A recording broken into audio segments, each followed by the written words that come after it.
রাতের বেলা এক চোর এক ঘরের মধ্যে ঢুকলো চুরি করতে। সেখানে ঘুমিয়েছিল এক বুড়ি মহিলা। চোরের উপস্থিতি টের পেয়ে বুড়ি মহিলার ঘুম ভেঙে গেল।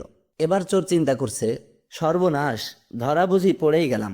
এমন সময় বুড়ি মহিলা বলল, বাবা, তোমাকে দেখে তো খুব সম্ভ্রান্ত পরিবারের সন্তান মনে হয়। তা তুমি বড় কোনো বিপদে পড়েই হয়তো চুরি করতে আসছো। বুড়ি মহিলা চোরের হাতে একটা চাবি দিয়ে বলল, আলমারির ভিতরে 7 ভরি স্বর্ণ এবং 50,000 টাকা আছে, ওটা তুমি নিয়ে যাও। আমি তো কিছুদিন পরে মরেই যাব, এত টাকা পয়সা সম্পদ দিয়ে আমি কি করব। চোরটা মনে মনে ভাবল, দুনিয়ার সব মানুষ যদি এই বুড়ির মতো দয়াশীল হতো তাহলে কতই না ভালো হতো।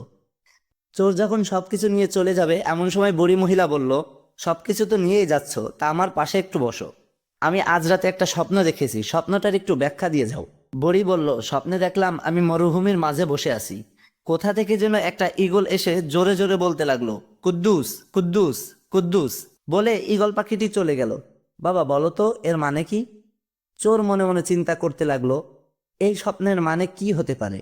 ইতোমধ্যে পাশের রুমে ঘুমিয়ে থাকা বুড়ির টকবগে যুবক ছেলে কুদ্দুস জোরে জোরে তার নাম শুনতে পেয়ে ঘুম থেকে উঠে মায়ের রুমে এসে চোরকে ইচ্ছে মতো ধুলাই করতে শুরু করলো। এবার বুড়ি বলল, হয়েছে, এবার থাম, ওর কৃতকর্মের ফল ও পেয়ে গেছে। তখন সেই চোর জোরে জোরে বলতে লাগলো, না ভাই, থাইমো না, আমারে আরো ধুলাই করো, যেন ভবিষ্যতে মনে থাকে আমি একটা চোর, স্বপ্ন ব্যাখ্যা দেওয়ার জ্যোতিষী না।